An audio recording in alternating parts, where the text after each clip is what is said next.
Good morning, everyone, and welcome to this webinar on workforce development for climate change. Thank you so much for joining us from wherever you are. I think we've got quite a good crowd coming today, and I'm excited to see where everybody's calling in from. My name's Denise Withers. I'm a narrative strategist working with the Adaptation Learning Network at Royal Roads University in British Columbia, and I'm going to be your host for today. So before I introduce our guests, I'd like to take a moment to acknowledge that I'm joining you today from the traditional territories of the Algonquin Anishinaabe Nation in Ottawa. It's really a beautiful place. I was lucky to live here for almost 15 years. The territory is surrounded by a vast network of wild rivers and lakes, and many of which I've been lucky enough to explore by canoe and kayak. And our guests today are going to be joining us from the traditional territories of the Wasupsum and the Lekwungen nations in southern Vancouver Island, which is Victoria. Like Aboriginal peoples around the world, First Nations in Canada are disproportionately affected by climate change, and yet they continue to demonstrate incredible leadership and vision in their stewardship of the planet. I'm really grateful to be able to share this place and to be able to continue to learn from them. I'm also incredibly grateful to our two guests today for making time to share their wisdom and expertise with us. So first, I have the great honor of introducing Dr. Philip Steenkamp, who's the President and Vice Chancellor of Royal Roads, and Dr. Robin Cox, who is a Professor of Humanitarian Studies and the Program Head for the Climate Action Leadership Graduate Program at Royal Roads. Dr. Cox also leads the Resilience by Design Lab, which runs the Adaptation Learning Network, which is an innovative climate project we're going to hear more about today. So hello and welcome to you both. Hello. Thanks so much, Philip. And Robin, good morning to you. Oh, good morning. Thanks. Happy to be sharing this webinar with you and with Philip. Thanks all of you for joining us. Really excited to share this conversation about the Climate Adaptation Competency Framework and just climate action more generally. Great. And so before we get started, I'd love to hear where some of you are joining us from today. So please take a moment. I see some of you have already dropped notes in the chat. So just drop a note in the chat and say hello and let us know where you're coming in from. So we've got people from Bellingham, the Okanagan, more from Vancouver Island. Colorado. Yeah, Coast Salish people. Sao Paulo, Brazil, good morning.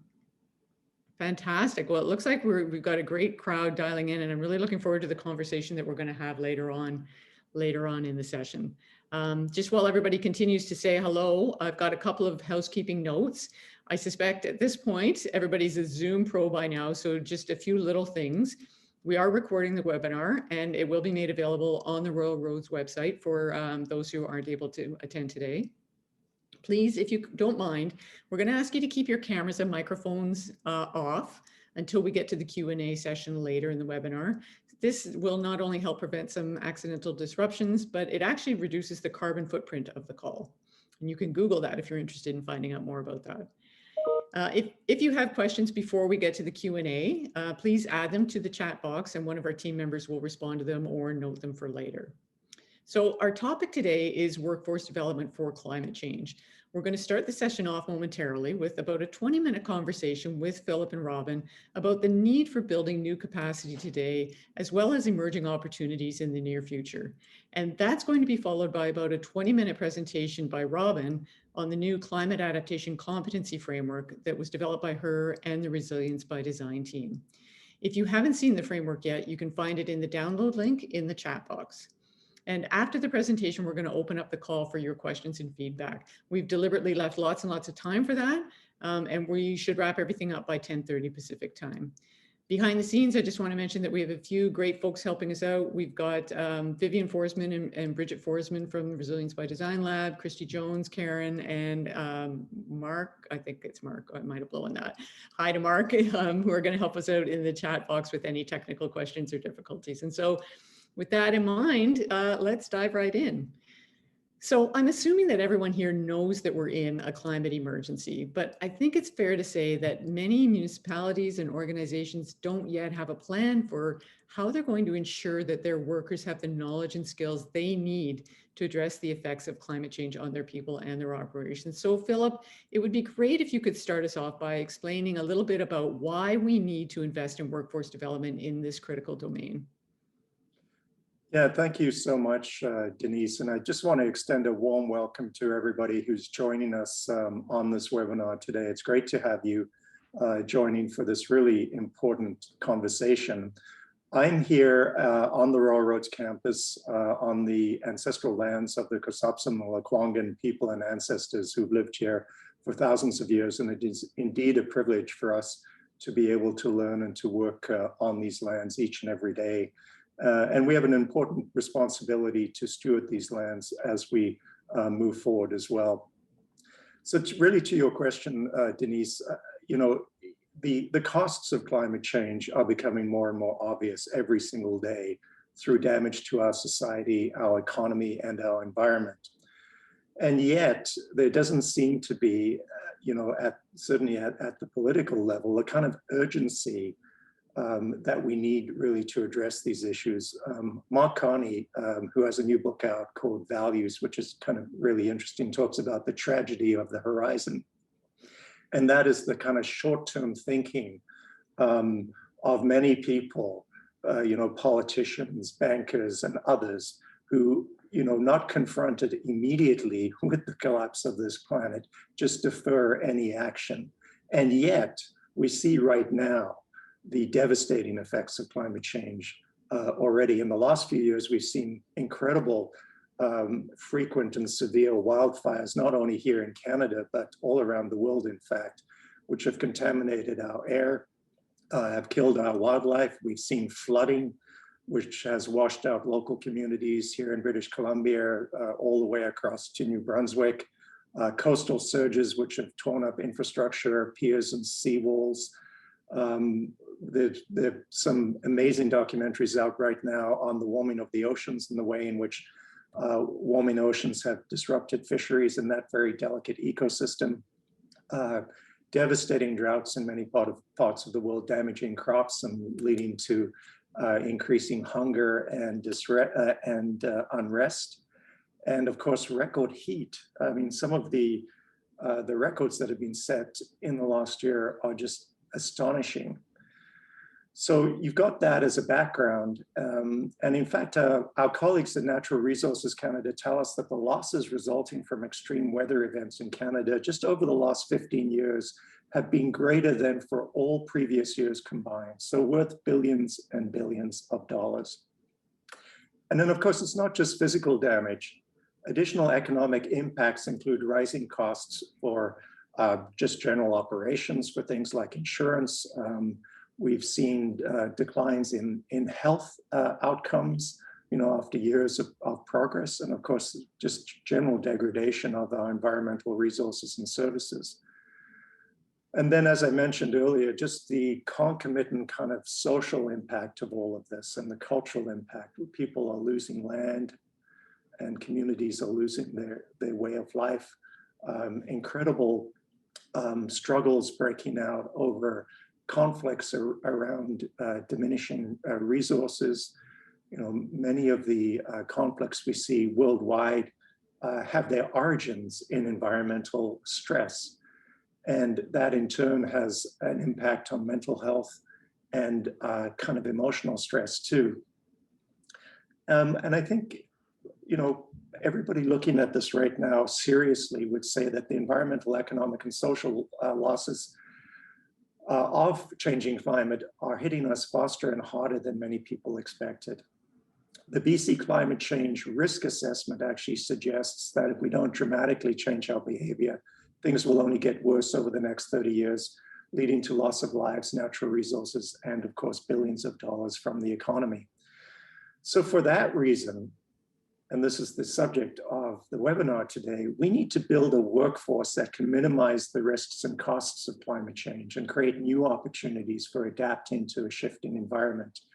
And Robin will talk about this more, but you know, mitigation is obviously critically important, but adaptation is equally important. I mean, we are in the midst of this climate crisis right now. And we're not just talking about training biologists and risk managers, we're talking about training all kinds of workers, from financial analysts to marketing strategists to urban planners, to storytellers like you, Denise. In fact, we need these new competencies that range from scientific knowledge to artistic expression, to change management as well. And there is a huge need for this kind of talent. But to date, as I said at the beginning, there doesn't seem to be this sort of level of urgency. Governments and organizations have been slow to invest in this kind of development. And I think there's a really important role for universities here, because we don't need to be hampered in the way that others are by this tragedy of the horizon. We have a duty to think long-term and to think about future generations. We are not driven by short-term political cycles or short-term investment cycles. So I think we can really take a leading role here. So thank you for the question. Thank you for that. And I hope we can dive into the role of universities a little bit more. That's a really sobering introduction to the issue. So Robin, it is clear that we're in a climate emergency, and we are seeing that, change has been slow to come. So why has responding to climate change been such a hard sell, do you think? What is holding leaders back? It is a great question. And we know that many nations and communities are already taking steps to build resilient societies and economies. That's obviously been escalating in the context of the COVID pandemic. But we also know, as Philip has pointed out, that we need much greater action and ambition. And it's going to be needed by many sectors, all sectors really, all communities, all societies, if we're going to effectively mitigate the risks where possible and respond to those risks and impacts that we cannot avoid, both now and in the future. And again, as Philip has described, we're already feeling those and have been for some years now. So the barriers to uptake and investment in climate action are really complex: psychological, economic, social. We know that investing in prevention is always a harder sell because it means incurring costs now for benefits later. And as Philip mentioned, in the political cycle, that's not a popular orientation. It's always harder to spend money upfront to address a hazard that may not be apparent until later. So there are always more, priorities and competing options and more visible priorities. So for many organizations and people, there's also a lack of understanding of how climate change is going to impact them at the local and regional level. We've got this global picture of global warming, but there's this ongoing sense that somehow climate change isn't going to really affect me or my organization or my region, or if it is, I don't really know what that is, so I'm just going to carry on. And this kind of thinking really misses the mark, because the fact is that the fewer actions we take now, the fewer investments we make now, the higher the costs moving forward: economic, social, and human. And these costs are going to continue to rise as climate impacts escalate, and they are escalating, as Philip has already described. And as they affect everything from supply chains to infrastructure to health to operating costs to impacting our lives and costing human lives. So we need to shift our thinking. We are a reactive society, and with a more proactive approach to climate action, Canada and Canadian businesses can, first of all, demonstrate leadership in a space that sorely needs leadership, and be more competitive nationally and internationally, while also helping us all collectively to build a more climate resilient society. If we want a vibrant economy, and not only to stay competitive, but actually take that leadership role in developing a climate ready workforce, a climate workforce that is both ready to take mitigation and adaptation actions, we need to address gaps in leadership and in education. And as Philip says, there's a role for universities to play in this space. We need to help everyone from CEOs to politicians to everyday citizens understand why we need to invest in workforce development and climate action, make the necessary resources available in order to do that, and support us moving forward in a much more urgent and rapid way with workforce development in this area. Yeah, thank you. That's a really great summary of just, some of the challenges that organizations and leaders face. And although we've been talking about climate change for a really long time, I think we're just now starting to see some growing interest in workforce development in this area. So Philip, can you talk a little bit about what's changed recently? What are we seeing as the new opportunity that's emerging today? Yeah, thanks for that question, Denise. A really important question. The last few years have been quite depressing on this front. I mean, if you think about climate change deniers in high office in major countries, a kind of complacency, kind of denial about what was happening. And it seemed as though, you know, we were far away from being able to take the action we needed to. And then the pandemic came along. And while the pandemic has had terrible consequences for all of our societies, it's also triggered a new hope in the struggle to tackle climate change. And I think it's really raised the kind of awareness of the impact of these kinds of changes, these sort of non-linear, abrupt changes which can transform your entire world. So an opportunity has emerged, I believe, that allows us really now to think about how we tackle another challenge, an existential challenge, in fact. And I really love Robin's phrase, there is no vaccine for climate change, right? So this will take a lot of hard work. COVID-19 has obviously disrupted the economy. It's wiped out thousands of jobs. It's forcing massive business closures across the country. But in response, federal and provincial governments have invested heavily in workforce development and supporting the workforce in skills training and job creation, and are talking about an economic recovery, which is really a green recovery. So there's an incredible opportunity here. We've seen government now willing to make huge investments in order to support the workforce through this particular crisis, but thinking in the future about how we take this crisis and turn it into an opportunity to transform our economies and our societies. So I think there's a once in a lifetime opportunity here for us to build back better. But we can't just assume this is going to happen. We have to be actively advocating for this kind of change. With the funding available, it's a lot more attractive for employers to invest in training right now, and it provides incentives for training providers to develop new learning opportunities for different segments of the workforce. We've seen funding from our local provincial government here to support us in offering, for instance, micro-credentials in some critical areas, as an example. We've also got the chance, I think, to kind of change the story we tell ourselves, and Robin, you know, alluded to this. I think it's really important that we keep hope alive here too, and not, you know, not succumb just to sort of pessimism here. We've got a chance really to build the skills and the strengths that we need in order to turn this growing catastrophe into an opportunity to really rethink how we do business and position ourselves as change leaders instead of laggards here as well. So we've got the opportunity to invest in building a world-class climate-ready workforce right here, right now. And I think the possibilities are endless, in fact. For example, you know, instead of feeling like we're constantly scrambling to troubleshoot climate issues, government and business leaders can anticipate what's coming to prevent damage and loss, saving millions, if not billions of dollars.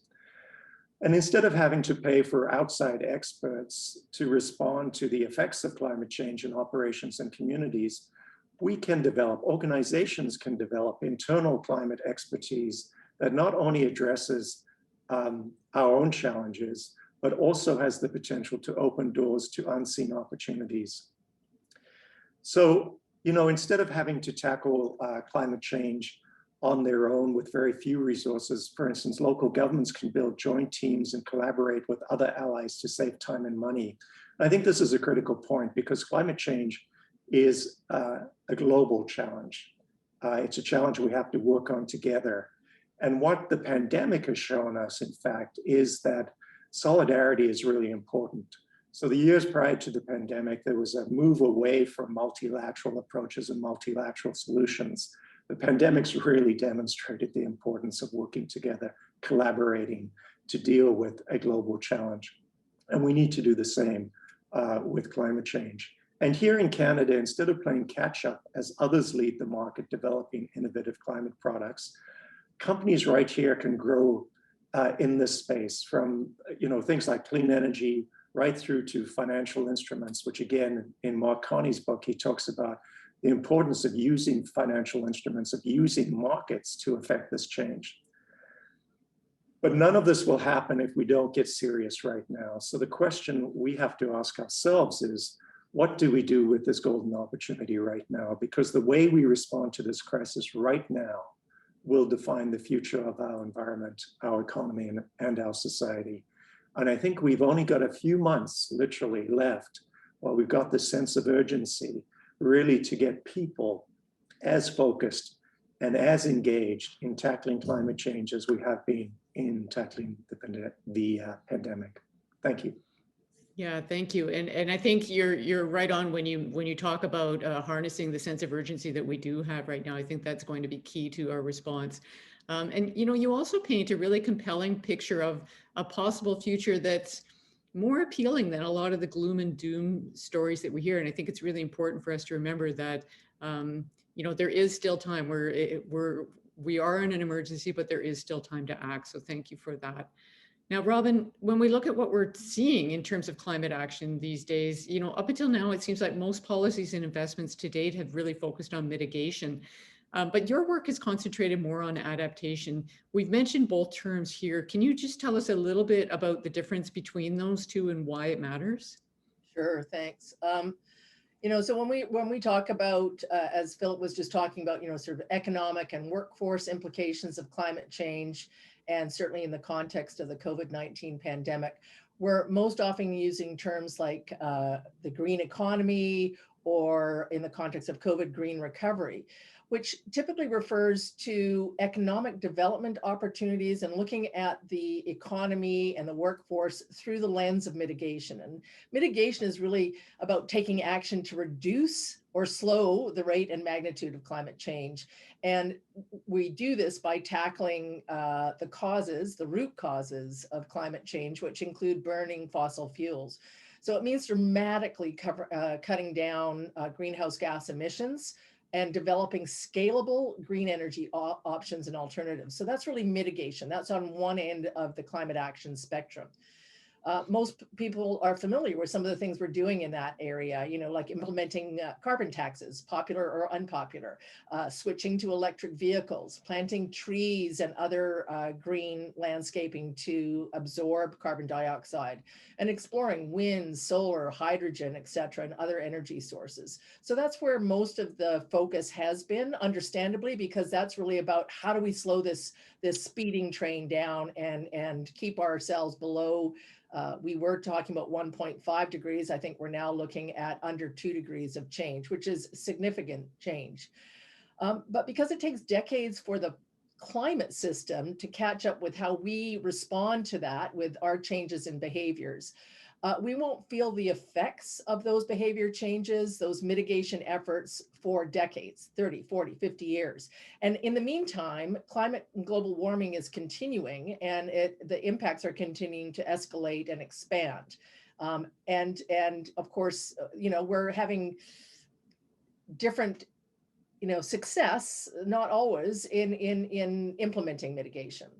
So for mitigation to really work, we need it to be global. As Philip said, we need these multilateral, we need every nation on board for global cooperation and action. If it's something we haven't achieved previously in this way, or at this scale at least. So that's mitigation. When you think about climate adaptation, it's really describing the actions we can take right now and in the future to have both an immediate short-term positive impact by reducing current vulnerabilities, and a longer-term impact by reducing the risks that we face and reducing the vulnerabilities that are exacerbated through climate change. And it really is about mitigating. So on one side, we're mitigating we're mitigating carbon emissions and greenhouse gases in order to slow down global warming. On this side, we're really trying to mitigate the impacts of climate change. Many of the impacts will be unavoidable because of where we're currently at and and will be determined by how successful we are with mitigation. So while both approaches essentially focus on minimizing harm, both from two ends of the spectrum, they also both include a recognition of the potential for investing in new opportunities and innovations that emerge in response to the climate crisis. And those can be economic, social, and they'll need to be both, political, et cetera. So although people have been researching and to a smaller degree implementing climate adaptation initiatives for decades, it's still really not something that most people think about. It's still relatively new concept for many organizations and communities and local governments whose leadership may not fully understand what climate crisis means to them, as I said earlier, locally and regionally, but also to understand what actions would make the most sense and what will have the greatest impact on reducing risks and potentially increasing and building their own resilience, both economically and socially and politically. So adaptation can include, mitigations, reducing green energy, et cetera, really reducing our carbon footprint. Adaptation includes things like the way we heat, cool, and landscape our offices or facilities. And that can both reduce our energy footprint while also making buildings more adaptive to things like heat waves or flooding, which we know are increasing. Adaptation can include rethinking critical infrastructure in ways that reduce or prevent damage to that infrastructure by wildfires and sea level rise, for example. It means changing what crops we grow so that the crops that we're growing are more climate tolerant and resilient, more able to adapt to changing contexts. Changing the way we irrigate to be more responsive to the anticipated droughts and heavy precipitation events that are, again, already happening and are going to increase. So climate adaptation can also include strengthening things like supply chains. We've seen that again with COVID, so that we are less vulnerable to those global disruptions, such as we've seen with COVID. It can mean finding human-centered responses, human-centered and compassionate responses to dealing with climate-related forced migrations, tackling homelessness and food security and mental health. All of those vulnerabilities are exacerbated by climate and disasters. And adaptation also means protecting our cultural places and practices. These practices that are dependent on healthy ecosystems and environments. So adaptation is a much broader umbrella of actions that we can take to both reduce risks and the harm of impacts, and ideally create a resilient and a better society. The Paris Agreement, which many people will have heard of on climate change, contains a global goal on adaptation, and I'll read this. The global goal is to enhance adaptive capacity and resilience, to reduce vulnerability with a view to contributing to sustainable development, ensuring an adequate adaptation response in the context of the goal of holding average global warming well below 2 degrees centigrade, and pursuing efforts to hold it below 1.5. In addition, the United Nations Sustainable Development Goals also include climate change. The Sustainable Development Goal 13, or SDG 13, is on climate action, and it contains the target: strengthen resilience and adaptive capacity to climate-related events and natural disasters in all countries. So in point of fact, adaptation and climate actions is woven throughout the SDGs and the related targets. The Global Commission on Adaptation shows that every dollar we invest in adaptation, every dollar can generate up to $10 worth of benefits. That's a 10 to 1 return on investment, which is not something to ignore. And as Philip said, some of these financial mechanisms can help inspire climate action.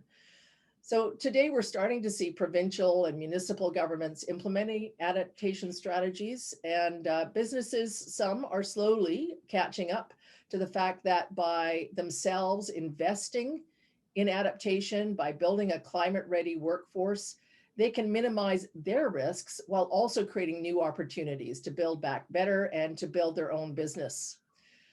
In February this year, for example, we saw 600 businesses, and these are business giants with combined annual revenues of more than $3 trillion, with a T, trillion dollars, spanning a range of the global economy's biggest sectors. They formed a new network aimed at helping the private sector work with cities and governments to build climate resilience and adaptation capacity. And this network includes organizations like Tesco, Starbucks, Intel, HSBC, NBC Universal, Ernst & Young, and Deloitte. So again, multi-sectors are starting to recognize that they need to be investing in this way. And governments all over are developing adaptation strategies. The European Union just came out with their adaptation strategy. In Canada, the Federal Adaptation Policy Framework, the Arctic Policy Framework, and the Emergency Management Strategy for Canada all include adaptation goals and targets, as do the ministerial letters guiding all federal departments. Here in BC, we're going to have our government be producing an adaptation strategy sometime this year. So the momentum is starting to happen, but it needs to happen much more quickly. And although mitigation is absolutely essential, don't get me wrong, we need to be mitigating, we need to be reducing our carbon use, and we need to be creating new scalable energy options. But we also need to be simultaneously focused on building our capacity to adapt to these risks and impacts, and to ensure we're building climate resilient, just societies and organizations and communities. So I'll talk more about that later, but that's my long-winded answer to say that both are necessary, they're both different, and they're both on the sort of opposite ends of the spectrum of what is climate action. Thank you for that, Robin. There's some really great context in there and great information for people, and it is encouraging to hear so much work being done and so many leaders stepping forward. You know, you've both made a really compelling case for investing in workforce development for climate change adaptation. And Philip, you mentioned earlier the role of higher education. So can you talk a bit more about that? You know, given where we are now and where we need to go, what do you see as the role of higher education in getting us there?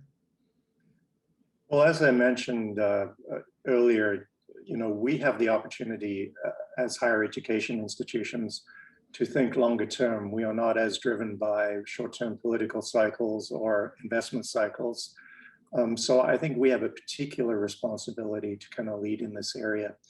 And, you know, picking up on Robin's point around urgency, there's an incredible urgency here too. So we need to make our voices heard loud and clear. You know, Greta Thunberg, when she addressed the US Congress in 2019, when she was just 16 years old, said, "You must take action, you must do the impossible, because giving up can never be an option." And, you know, if you think about that call to action and what it means in a post-secondary context, it really calls upon us, I think, to rethink our approaches and our models. You know, she says our house is on fire. It is on fire. So what do you do when your house is on fire? You don't sit around and think about you know, things. You immediately leap into action, and you take the action you need to deal with that fire. So it's a challenge, I think, as universities and colleges we need all to embrace. And we have a responsibility as teachers and researchers, as innovators. We've got this critical role to play, not just in responding to growing market demands for training, but also to anticipate and to innovate the way our workforce will develop the knowledge and the skills we need to respond to climate change now and in the future. There's an important symbiotic relationship, obviously, you know, with business and with industry, in responding to their needs, but we have a role too, to anticipate need and anticipate what's coming, and to help provide people with the skill sets that they need to survive and thrive in this rapidly changing world. I'm, you know, proud to say that at Royal Roads University, we've led climate action for over a decade. I can't claim credit for that because I've only been here just over 2 years. So I was very pleased to come to an institution, you know, which was committed to climate action, beginning with the launch of a sustainability program in 2008. And that commitment continues today through a climate action task force, which we established with the mandate to develop a comprehensive climate action leadership plan for the university. So this is to look at both our operations, but also at our teaching and our research. And it's a process to engage the entire community in developing a powerful, but also a practical 5-year climate action plan with a long-term vision and orientation. And importantly, we'll have to pay real attention to making sure that we are putting the resources and the attention against this plan once it is fully developed. On the programming side, we've got dozens of experiential and innovative learning opportunities for mid-career professionals, including at the graduate level. We've got certificate and diploma courses that address climate change through a range of lenses: environmental, sustainability, disaster and risk management, business and leadership studies. And that's what I really appreciate about the way we approach this issue here. It's across the university, it's across all programs, across all faculties and all schools. And next month, we're launching the new Climate Action Leadership Graduate Program. This is our Master's in Climate Action Leadership, which is led by Robin, to prepare practitioners across disciplines and sectors to create the social, political, and economic changes that we need to lead Canada into this low carbon future. And I know Robin's going to talk about this later in the webinar. We're also very proud to say that Royal Roads is home to the Adaptation Learning Network, which you heard about a little earlier, which is a 3-year multi-partner project designed to build climate adaptation capacity. And Robin's going to cover that later as well. And then working with our Ministry of Advanced Education and other public and private sector organizations, we're working to develop a solid industry-informed strategy of micro-credentials, which will make it easier to train and equip people with the skills that they need to respond to these particular challenges. You will notice that a lot of universities and colleges right now are talking about their commitment to the UN Sustainable Development Goals, to climate action, and I expect to see a lot more of this in the future. Some of it will be lip service, some of it will be substantive, but at least, you know, everybody is becoming aware of the importance of institutional action on these fronts as well. Going forward for us, I mean, we're going to continue to collaborate with employers, funders, and policymakers to identify the opportunities to make learning more agile, accessible, and affordable. And we're really looking to provide just-in-time access to responsive and relevant learning experiences. So we can not only help Canada adapt to climate change, but also find new ways to build a new world that addresses growing and concurrent challenges, like, of course, the mass extinctions we are facing and significant issues around inequality and the consequences of inequality as well. So I think there's a really important role for our university to play, for all universities and colleges to play in working kind of collaboratively on these issues. So thank you again for the opportunity to participate in this discussion, Denise. Thank you so much, Philip, for sharing your insights and your expertise with us. And it's really wonderful to see Royal Roads and our partners really taking the lead in this area. And I think that that's a terrific kind of segue into the next part of today's webinar, where we're going to explore in more detail the new tool that was developed by Robin and the team that helps us do just that. So Philip, I hope you can stick around for at least a little while and join us in the presentation. So we're going to switch gears a little bit, and we're going to focus on the Climate Adaptation Competency Framework. And if you just bear with me for 1 second, I'm just going to do a little screen share here.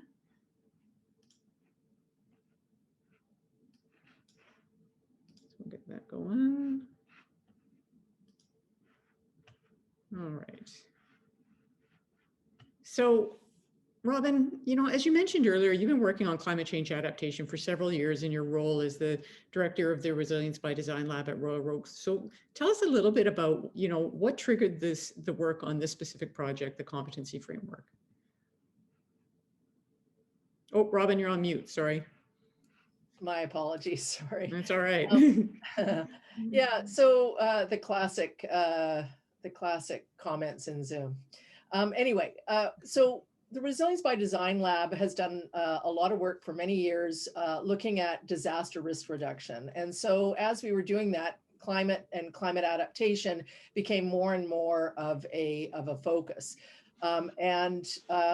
I knew from that work in disaster risk reduction that developing our capacity for climate adaptation, this more proactive stance, would be a critical part of our response to climate change, and a critical part of working alongside those that are focused in mitigation, and really looking at how do we foster innovation, how do we foster positive social changes to respond to these challenges. So in 2019, we connected with Natural Resources Canada and their Building Regional Adaptation Capacity and Expertise, or BRACE project, and the BC Climate Action Secretariat to start the Adaptation Learning Network. The goal of this was to help bridge the knowledge skills gap through education training and also supporting a dynamic adaptation network, contributing both to skills development, but also the absolutely necessary positive impacts of these networks that are needed to do adaptation. So in addition to developing this professional learning community, our plan was to create 10 courses, new courses to train frontline professionals like biologists and planners, landscape architects in various aspects of climate adaptation. We knew when we made the proposal that first step would be to figure out what people need to learn in order to integrate adaptation into their work and to lead adaptation initiatives. But when we started our work to identify the appropriate knowledge and skills and behaviors necessary for adaptation, we discovered that there was no clear articulation or description of those competencies. There really wasn't a consistent, available, comprehensive reference to reference. So as part of the Adaptation Learning Network, we decided to build one. And that's where the idea for the competency framework came from, basically. Yeah, fantastic. And so what made you choose a competency framework? Well, a few things. Competency frameworks define knowledge, skills, and behaviors that are necessary for a job or a role or a profession. And they help to identify and evaluate and assess those skills and knowledge, and recognize effective performance by helping to define this shared understanding. So that's really what a competency framework can do. And I have worked on competency framework on the psychosocial side of disasters. So how do we respond to humans in the midst of disasters? So the idea of a competency framework was already there for me. And I recognize that, using these frameworks in multiple ways can support all these goals around building capacity. So they're used for training, for designing training and learning and assessments, as I've said. They're used for credentialing and guiding workforce development. So a competency framework basically gives us a common language and an understanding, shared understanding, so that we can move forward in consistent and systematic ways with workforce development.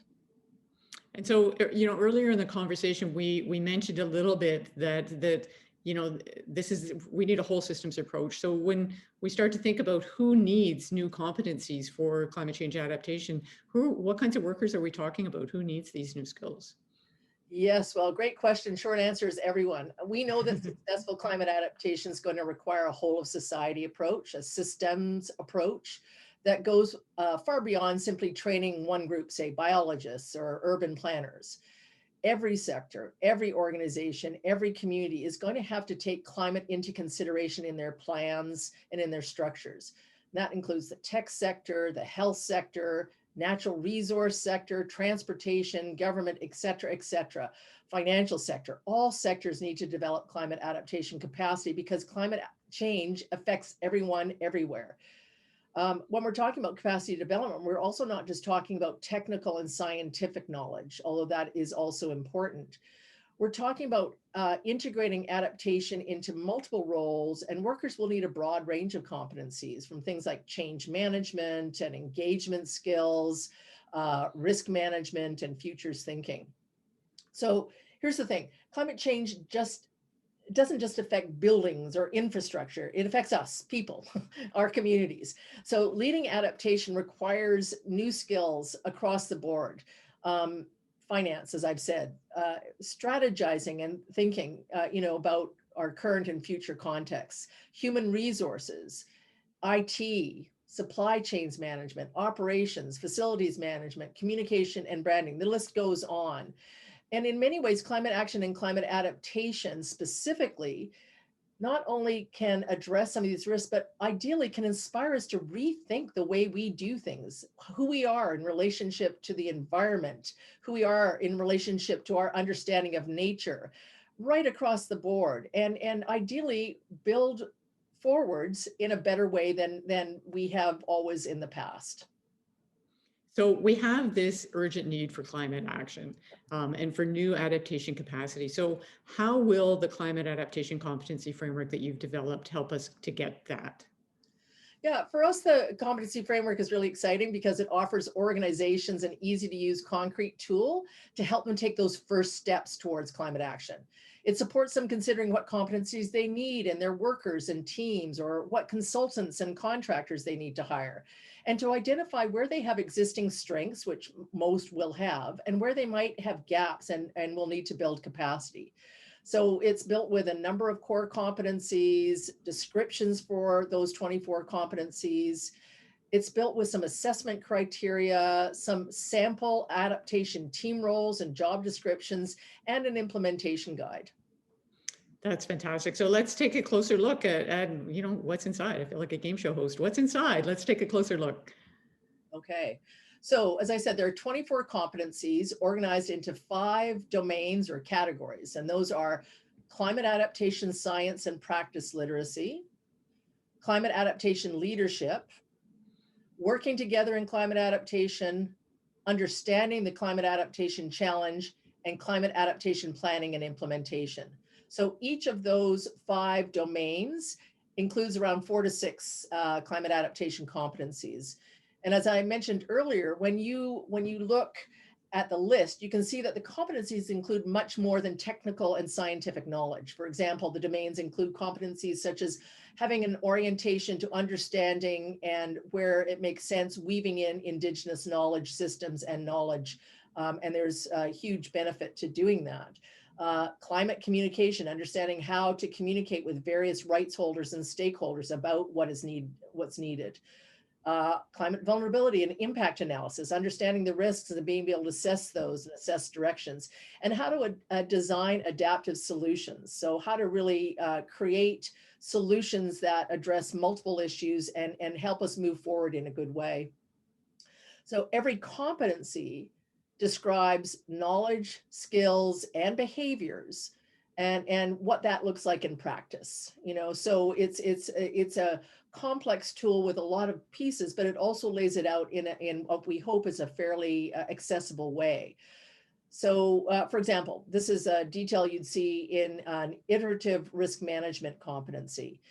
You can start to see that each competency and each area gives you specific measurable skills and behaviors that you can start to use to inform planning, training, management of talent, and whether you're managing your own work or that within an organization or an institution. Right. So when I actually first looked at this document, I thought that it was just going to be the list of competencies. And as I dove into it, I was actually blown away by what else is in it.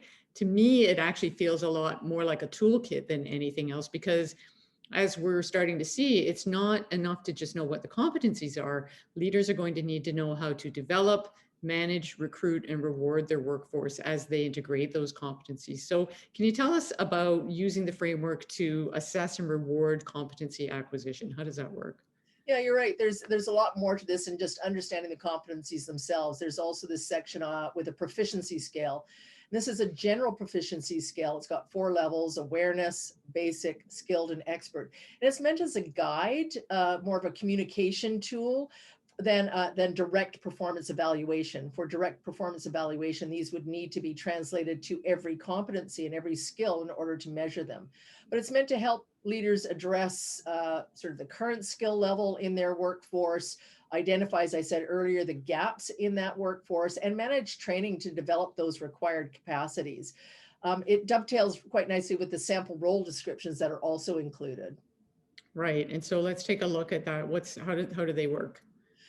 We essentially identified 2 high-level roles: climate adaptation generalists and contributing functional specialists. And I'll explain what those are. We've defined a generalist as somebody who will focus on climate adaptation as their primary focus in their role, whereas a functional specialist will have adaptation as part of what they do. For example, an engineer has a focus on engineering and all of that entails, but they need to integrate a climate lens and a climate adaptation lens. Similarly, a financial analyst is focusing on that financial analysis, but they also need to understand and integrate climate adaptation competencies into their skill set. So we've included relatively detailed role descriptions for both of those, recognizing that they will need to be adapted to the specifics of, if you're a functional analyst as an engineer or financial or urban planner, those are all going to require different emphasis. We've described general responsibilities that include risk manager, physical asset manager, municipal planner, policy practitioner, health practitioner, environmental and civil engineers. And we've defined those roles for specialists primarily because those are often people who are in the lead currently of thinking about climate adaptation. There's obviously more to building a climate adaptation dream team than just having the role descriptions.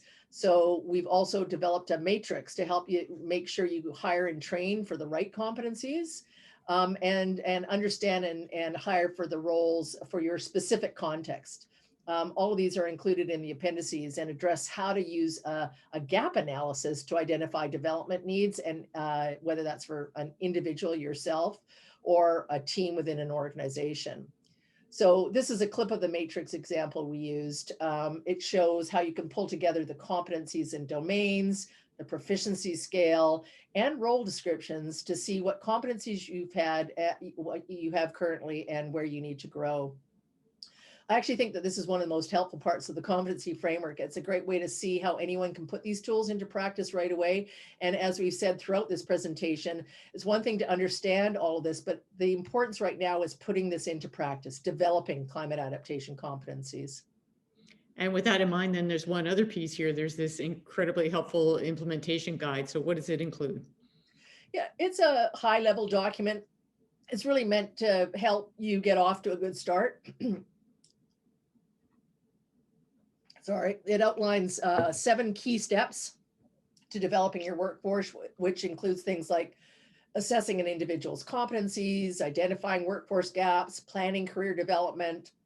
The guide also addresses 9 ways to integrate the climate adaptation competencies into human resource management processes. And we know that human resources are often the folks that are using competency frameworks to guide hiring and managing folks within their careers within an organization. So we specifically look at the challenges from managing performance and recruiting in this section to organizational culture and learning design. Excellent. And there's so many practical resources in here, and I'm really excited to see how people are starting to put it to work. So who do you see as the main users of this framework? Yeah. Well, I mean, again, it could be used by any organization that's ready to take up this challenge and really skill up its workforce. One of the biggest groups that we currently see putting it to use and really putting adaptation at the forefront of what they're doing are municipalities and regional governments. We think that that will need to extend to smaller towns and communities. Communities have a huge responsibility for everything from, sustainable economic development to storm sewer maintenance to, provision of water, et cetera. And some of the planning tools will be particularly powerful for them to help them figure out what competencies they need and how to get them, whether that's within a team or cooperating with other small communities, or in the case of institutions and organizations, cooperating with other organizations. So depending on the size of the community or the organization, it's going to likely mean getting creative to do things like forming alliances and networks with other small entities, governments, or organizations, sharing resources, hiring consultants, and training existing staff. So we think cooperation's going to be a key part of building climate adaptation readiness. And we hope that people in these smaller entities, which are already used to doing this, will take this up with adaptation. Great. And then who else? Yeah. Sorry, go ahead. No, I was just gonna say, who else? Yeah. Yeah. Well, I was just going to say, others are business leaders who have big geographically and professionally diverse workforces. This could include, transport organizations, from truckers to HR professionals to CEOs. So if you think in Canada about a large food manufacturer like Heinz or Saputo or Maple Leaf, these are organizations that grow, process, package, and ship food across the country. Organizations that have become very pertinent to all of us during COVID, very visible. And they have huge corporate operations with lots of employees, investments, infrastructure, and real estate. So they need to have a systematic approach that works across all of those systems in their organizations to adapt to climate change systematically and systemically in their organizations. And the competency framework can help them do that by helping them to think about how and who to recruit, who to train and what to train, what adaptation competencies need to be deployed, rewarding and retraining existing employees, bringing in new talent, finding new business opportunities in ways that support climate resilience and address climate adaptation. We also expect that educators, and Philip has talked a lot about this, about the role of universities and colleges and post-secondary training institutions and K-12.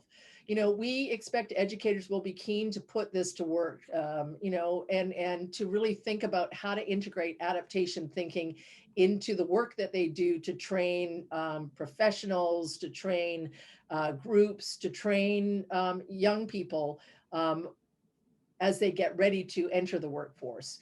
The framework is designed to help design specific learning outcomes for curricula for specific industries. They can use it to plan and manage and track and reward the development of these competencies. So I'll give you an example. We've been, as we said earlier, developing courses as part of the Adaptation Learning Network. And we developed the competency framework as we were developing those courses. So we're now going back to look at those courses and some other courses that we are working with the Climate Risk Institute on to see how those integrate, or how they can and should integrate climate adaptation competencies. Philip also mentioned the new Masters of Arts in Climate Action Leadership program, which I'll talk briefly about later. But again, that incorporates these competencies and relates them to learning outcomes so that we're sure that the program is developing the kind of leadership capacities that will incorporate climate adaptation and climate action more generally. Yeah, that's fantastic. And, it's really interesting to see how organizations across sectors are starting to build their capacity. So I took a look online and, I found several jobs that kind of popped up, and it's really interesting to see what's popping up, right? Yeah. So, Ernst & Young, the town of Sydney, city of Calgary, I can only imagine how much work went into figuring out exactly what knowledge and skills and behaviors they needed to develop each of these job descriptions. And so having a quick reference like the competency framework, I think, is really going to transform the way that we design and develop climate adaptation talent going forward. So, looking back at what was involved in building this framework, it must have been a huge amount of work. Can you tell us a little bit about how you did that? Yeah, thanks for that. And thanks for the recognition. It has been a huge amount of work. It's really a logical extension of some of the groundbreaking work that we've been doing in the Resilience by Design, or RBD lab, over the last decade to really advance leadership and capacity in disaster risk reduction, climate resilience, and climate action. A lot of this work we started with young people, and we continue to work with young people in this space. And when we started our research, we realized there was a real gap in comprehensive resources in this area. So as part of the project, the Adaptation Learning Network project, we spent almost 2 years working with members of other BRACE-funded projects, including some of you maybe on the call, to examine existing and future roles and responsibilities in adaptation. We also interviewed over 25 climate adaptation subject matter experts and practitioners to identify needs and gaps in their current knowledge and skill set. We conducted focus groups with practitioners in the field. We really dove into developing a framework that was evidence-informed, both from theory and from practice. And we really had an overwhelming response in terms of the insights generated and the response in terms of people agreeing to do interviews and focus groups. And so with this guidance, we developed a huge list of competencies, an enormous array of things, and we narrowed it down to the 24 competencies included here, which are complex competencies because they involve multiple skills and knowledge. It can be a little overwhelming, but I think the depth of expertise that's available to continue to guide this work is there, and it's really quite incredible. And we're keen to continue to find ways to, mobilize that expertise, to support it, and to really help people understand how to work with this framework and with other issues around adaptation as we move forward. Yeah, and in terms of continuing that work, the development of the framework really did reveal another critical need, which is a way to recognize and reward the development of climate adaptation competencies. So how are you addressing this? Well, one thing we know is that we're often very good at sort of a pot shot approach to doing these things. And we know that we need standardization in this domain. So one of our core goals was to provide a tool that can help inform some standards around climate adaptation competencies. Now that the framework's available for use, we want to find a way to make it easy to recognize and track the acquisition of these competencies, so that an employer in Moncton, say, or Brandon, or someone trained here in Kamloops can be confident that the person is actually getting the skills and knowledge they need and can actually perform as expected. So in addition to the competency framework, we've started working with BC Campus and the Ministry of Advanced Education, Skills and Training here in BC to develop a micro-credential pilot project. Philip mentioned that earlier. Micro-credentials are becoming a big thing. They're just smaller chunks of transferable credentials, basically. And we wanted to make sure that we could offer a strategy that is, again, industry informed, that is informed by the end users, in effect, the people that will be hiring people to do adaptation or expecting that of their employees. So the idea with this micro-credential pilot project is to develop a strategy for creating transferable badges or some other kind of credential that works in the same way as a certificate or degree. So it signifies proficiency in specific competencies. So you'd earn a separate micro-credential for one or more of the competencies in the framework. And down the road, using that approach, these micro-credentials could link to the competencies we're teaching in other areas, for example, in our Adaptation Learning Network courses, or with post-secondary partners across BC, or as I mentioned, in the Climate Action Leadership Program. Micro-credentials are becoming extremely popular and powerful as the learning environment shifts beyond academia. And that's been accelerated with COVID, actually. There's a lot of interest and investment in micro-credentials. So we see this as an integral part of an overlapping mission to develop a workforce capacity with the climate action or the Climate Adaptation Competency Framework and these micro-credentials and the courses that we're offering.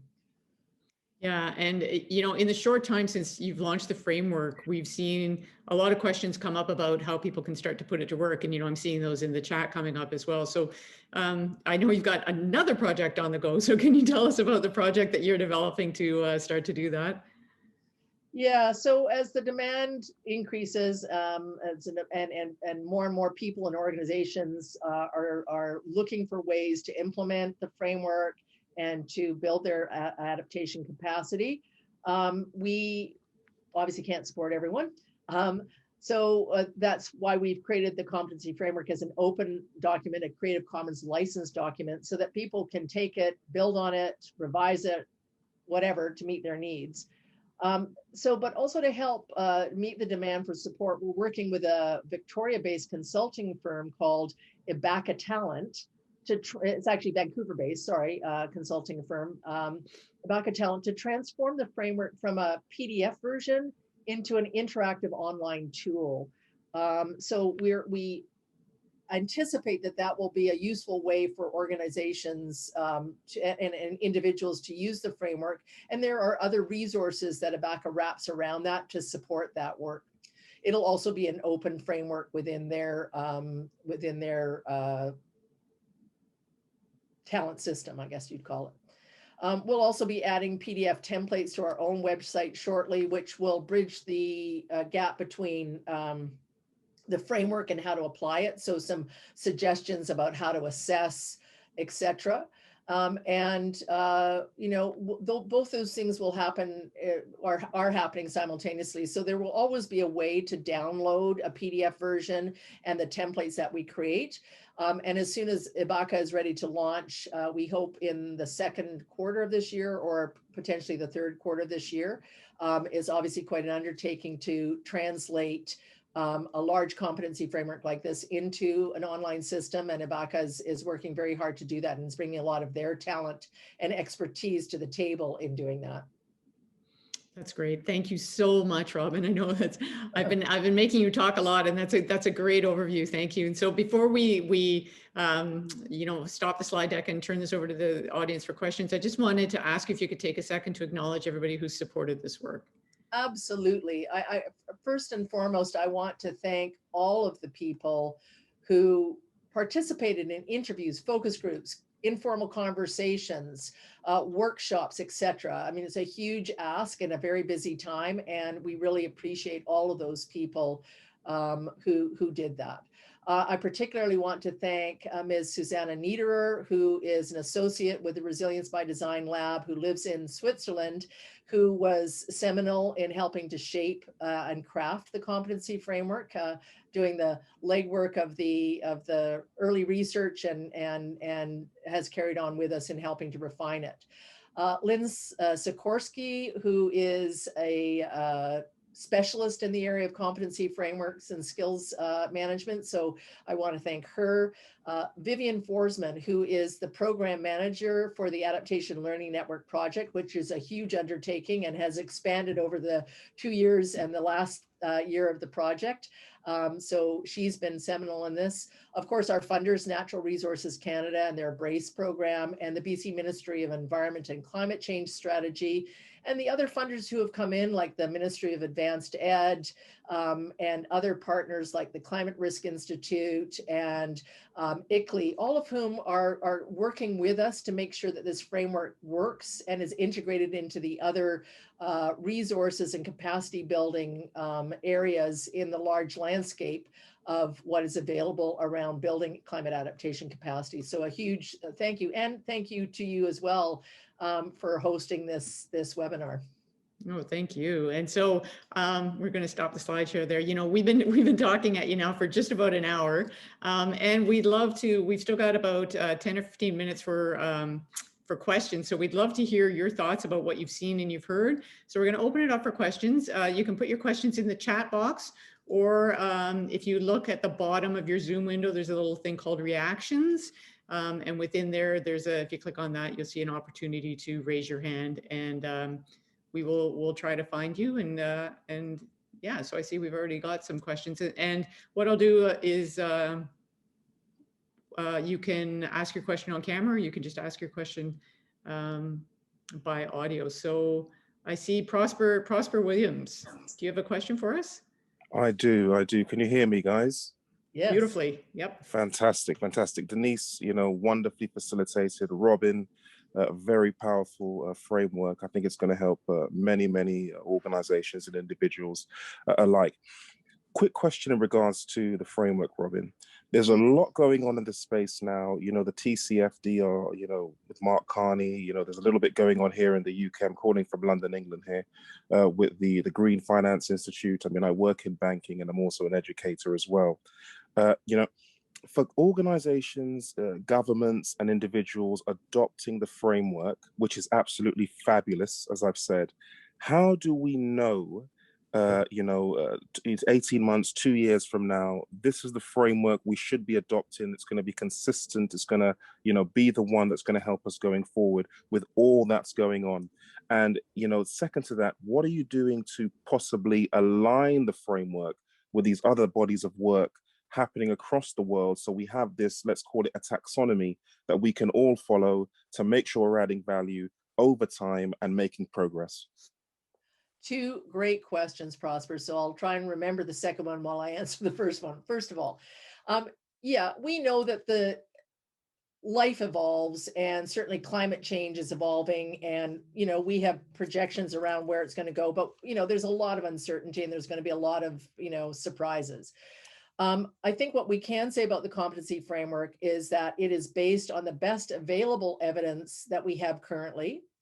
It is so, extensive research on what was needed, and as I said earlier, consultation. So I think we can be confident that it's really getting at the skill set, and they're defined in such a way that they are they're specific, but they're also general in the sense that, it's not saying you must do this risk assessment using this tool. You need to do risk assessments. The tools are going to evolve as the climate science evolves and the data evolves. So I think we can be confident that it is going to be useful now and adapt to future contexts. There may be new skills that are required, like, I don't want to be too facetious here, but, if we're living in, in 10 years from now or whatever, we're going to be living in a very changed world. Will it hold the test of time then? I'm not sure, but I'm pretty confident that the basic things, we're always going to need change management. We're always going to need leadership that is informed with a climate adaptation lens. Climate adaptation is not going away. And so I think we can be confident on that front.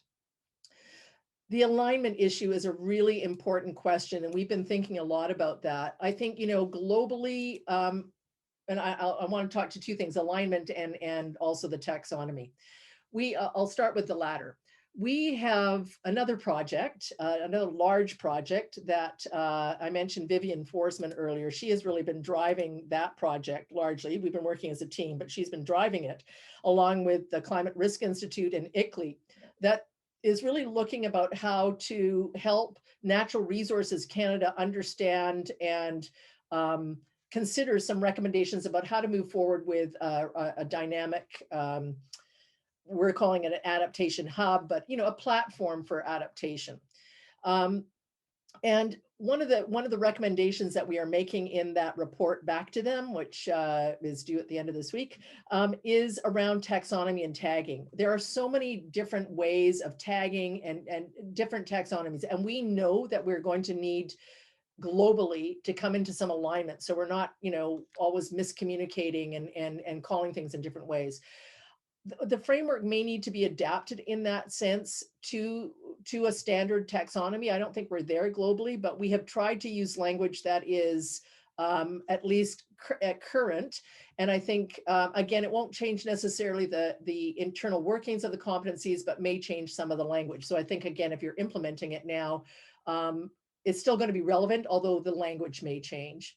And that will be important, that consistency globally.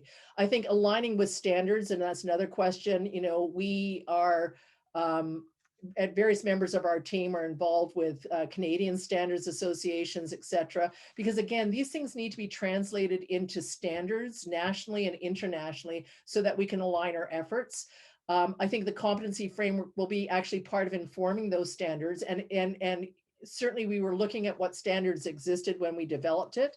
Some of that work still needs to happen, but I think it's kind of that both end. I think it's going to stand the test of time, but I think, the details in terms of the way we language it, the taxonomy we use, and the way it aligns with standards will evolve. And I'm sure, that's true in the UK as it is in Canada, as it is in the Netherlands. And I know that there's a global interest in trying to develop those standards and taxonomies. Fabulous.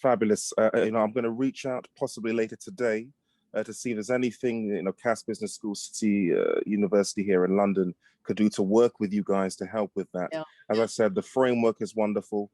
We're doing some very interesting work in this space ourselves, and I think there's some real opportunities for syncing up there. Thank you, guys. Thank you. It's great to hear, Prosper. Thank you so much. Ian Morrow, you've been patiently waiting. Thank you. Hi, everybody. Robin, it's good to see you again. Hi, and thank you for putting this together. We've got a number of BRACE projects that we're helping to deliver here in Manitoba. And so being aware of I'm at the University of Winnipeg, by the way.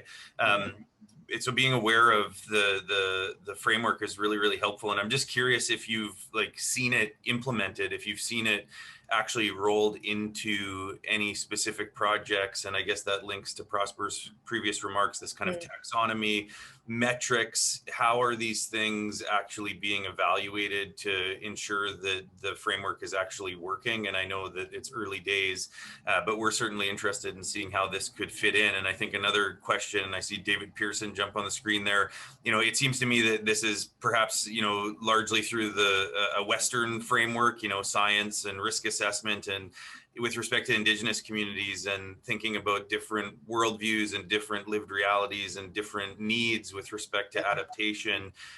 How dynamic is this thing? And right now, again, if it's a first start, and you're saying it's online, and this idea of change management and literal adaptation to the adaptation framework, what is the opportunity to kind of see this thing evolve based on the kind of collective insights across the country, brace projects, all of these things? Just curious how you see that working and dynamically rolling out.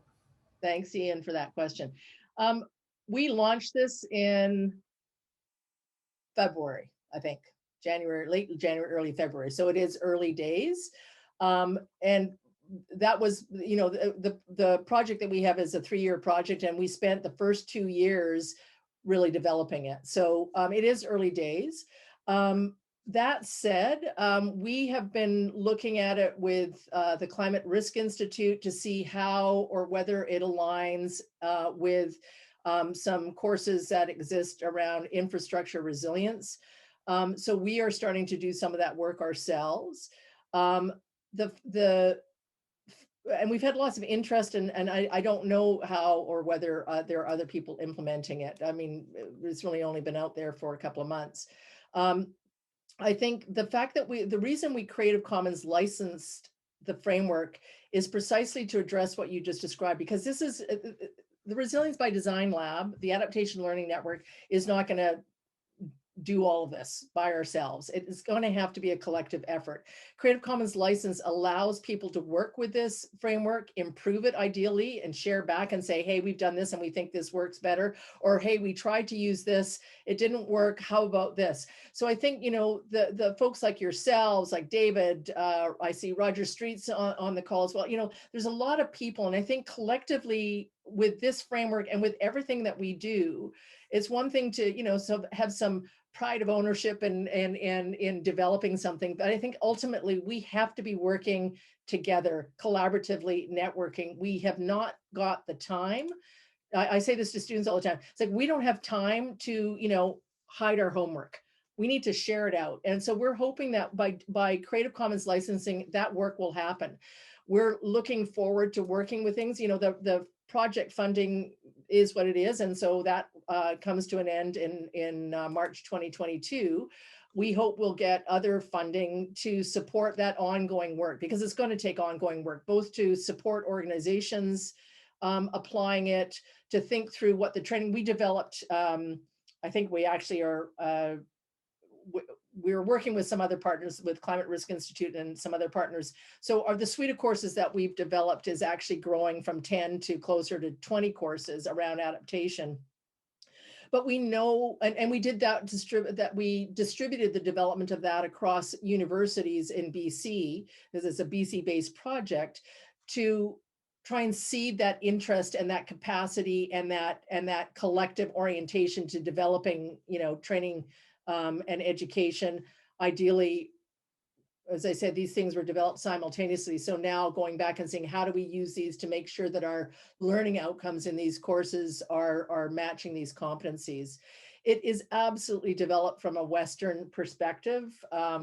Being a settler myself and living and working in the context of a Western science institution, like an academic university institution, we did integrate within the framework competency around understanding and respecting, but understanding and, where it makes sense, applying and weaving in an Indigenous perspective, Indigenous worldviews, and collaborating with Indigenous rights holders as partners.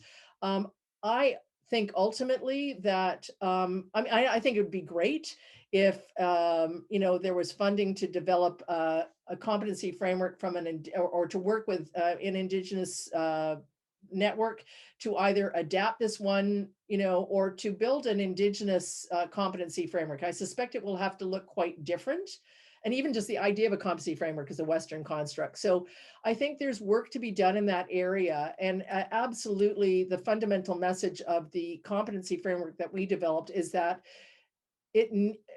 people working in the adaptation space need to partner with, learn from, help build capacity with Indigenous partners, whether that's here in Canada or globally. And there's a lot of knowledge and wisdom and values that we would do well to listen to, that our Indigenous friends and neighbors and peoples who have lived on these lands much longer than we have can share with us. So I don't know if that answers your question, Ian, but I think it is really a collective effort going forward, remixing, revising, seeing how it applies. And we really, really, really are asking people when they use it, when they look at it, to provide us with feedback, because that will also help us make it a better instrument as we move forward. So kind of a long-winded answer to your question. I'm also conscious, Denise, that there were quite a few questions. I tried to answer some of them in the chat, but I'm wondering if Christy has tracked any of those that are in the chat that we could respond to. Yeah, I took a quick look, and Vivian's been doing a great job of answering some of those. And so I thought you might want to move on and talk a little bit about the McCall program now, and then if we have time at the end, we can come back and deal with any unanswered questions. How does that sound? Okay. Yeah. Okay. Absolutely. And we will, just as a reminder, I know you would do this, Denise, but we're recording this. And if there are unanswered questions, we can try and answer them later if we have email addresses to answer them to. Yeah, just briefly, and this is a bit of a building in a bit of marketing into a webinar, but we wanted to mention this because this is a new program. And I think it's not only, marketing Royal Roads, but I think hopefully, again, seeding interest in this and other programs, which is the Graduate Diploma and Masters of Arts in Climate Action Leadership. And it is really absolutely designed with many of the principles and values that have informed the competency framework. It's an open pedagogy program, an open learning program. So anyone can access the course websites and see what we're going to be learning, can look at the resources. We can't give you access to things that are behind a firewall, but we'll name them and you can find them, so that people can look at what it's doing. And it's really a transdisciplinary program that is designed to cultivate informed leaders who understand climate science, who understand how to communicate about climate science and adaptation and mitigation, who understand how to think about the business case for adaptation initiatives, and who understand leadership and climate-informed leadership, and to adopt a sort of a design thinking approach to innovating solutions around climate change. It's a new program. It launches, as Philip said, in May this year with our first cohort. And, it's an online program currently with COVID. Our programs are usually a blend of online and face-to-face, but it's a very dynamic program. And you'll see if you go to the McCall website, that link up there, you'll be able to see the entire program. The website's not fully complete, but it is 95% there. And you'll be able to see that as part of the learning experience, we're also trying to develop networks and community and have students engage in the real world, they themselves are professionals, but engage in those networks at the same time they're learning, contribute as they're learning, not to write papers that only I and an instructor see, but to contribute through their blogs and through their knowledge products to building capacity more generally, to seeding ideas, etc. So it really is a sort of a newer approach to learning than is adopted in many university programs, and really trying to build a comprehensive orientation to leading climate action strategies and plans, whether it's municipal, organizational, private sector, public sector. So if you're interested, check it out. And I wanted to bring that in because I think it very much links to the competency framework and this idea that we need these multiple strategies working together in this space. That's fantastic. Thanks, Robin. And I know, I've taken a look at the program and it really is incredible. And I know the students who are already registered are super keen to get started. So again, I encourage everybody to check it out. So we do still have a few moments if other folks have questions. I know Ben had a question, I think, in the chat there. I think Vivian has got it. I think I saw a question about connecting in, and this is a conversation we've had, Robin, how do we start to get boards of directors on board and get them to start to be aware of the need? Because in many cases, making those resources available is going to have to come from the top. Yeah, it's going to be critical. I think, helping boards understand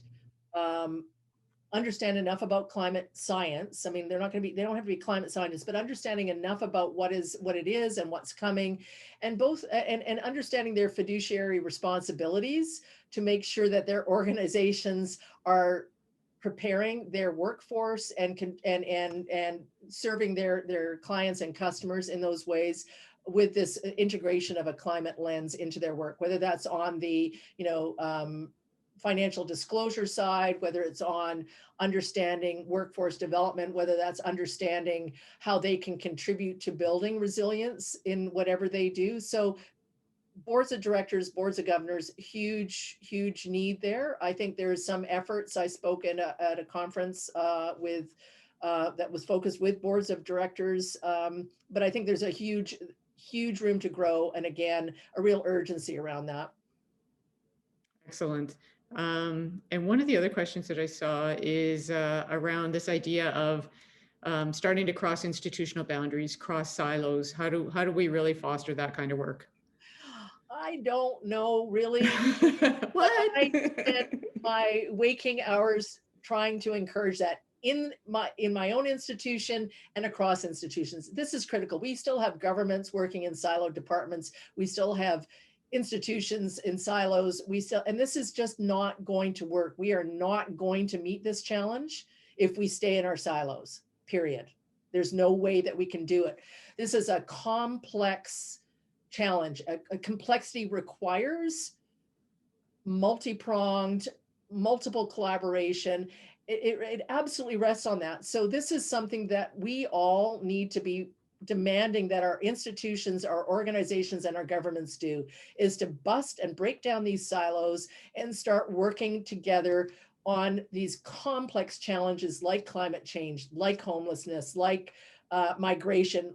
All of these things intersect, and this is going to be a critical component to what we do, and we try and do that in the Resilience by Design Lab and in the work we're doing at Royal Roads. The McCall, the MA in Climate Action Leadership Program, for example, is described as transdisciplinary. It sits in its own space and draws faculty and instructors from different disciplines, different schools, etc., in order to try and see that mentality that this needs to move out of silos. Fantastic. And there's another question here about from Patricia McAvoy. Reconciliation is not part of these discussions. It feels like First Nations are silenced in this. Are there scholarships for First Nations to create ease of access? I think referring to the McCall program. Yeah, so the McCall, so again, totally, I don't necessarily agree with you that it's not a part of it, but it's definitely not all of it, and not as much as needed. The Climate Action Leadership Program has, as one of its core threads, this focus on sort of integrating a decolonizing orientation to the work. We have both in the design and development of it and in the implementation of it, working with our Indigenous scholars who are at Royal Roads, and with an Indigenous scholar who will act as a bit of a guide for students and faculty in that regard. Is it enough? No. I think ultimately we're in a transition where universities are thinking about and to varying degrees implementing a decolonizing and reconciliation agenda. I know Royal Roads is. I think all universities are. And that has to be, just like climate action, it has to be increased. I think there is space, absolutely, for that increasing. I think ideally we will have a broad range of students in the programs, as we already do in all our programs, including Indigenous scholars and professionals, bringing in their wisdom and sharing that. And again, the diversity that we are aiming for in the program and at the university is around that. Like, how do we start weaving these together, understanding and really pushing this reconciliation and decolonizing agenda, which is honestly, again, going to be at the heart of climate resilience.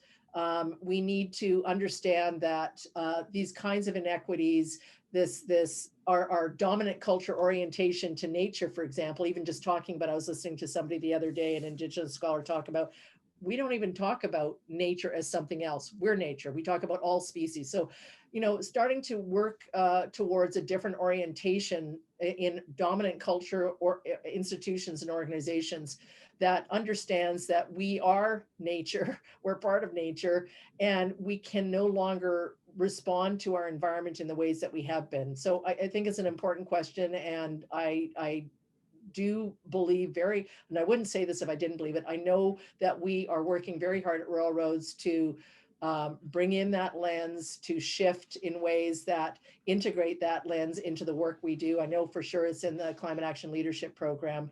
And to a smaller degree, it's in the competency framework. And I'll just go back to say, I think in part it's there and it's central, but I think ultimately the idea of a competency framework, the idea of competencies, the idea of measuring competencies is a Western construct. And so I think we'll have to explore with Indigenous, or have Indigenous leaders in this space help us understand what a competency framework would look like that was more consistent with an Indigenous worldview. And I don't know what that is. Yeah, thank you for that. I think there's some really great questions and there's still to be explored. So I'm just seeing we're just about at time. So I'm going to wrap things up here. I just want to encourage everybody, if you work in the field of climate change adaptation or you want to know more about it, I really encourage you to join the Adaptation Learning Network. The link hopefully will be in the chat. It's free. You get access to all kinds of news, resources, innovative learning opportunities. And I know that there's incredible things coming up. So Robin, just as we sign off, any final words to share? I think the final words are, first of all, thank you for participating in this. I think it already shows some interest and intent around climate action. I just encourage all of you to continue on, to jump in, to do all the things that we've been talking about de-siloing and really moving this climate orientation, this reconciliation orientation, feminist orientation into the work that we do in order to build a better world for ourselves and all the other species who we interact with. And thank you. I would say.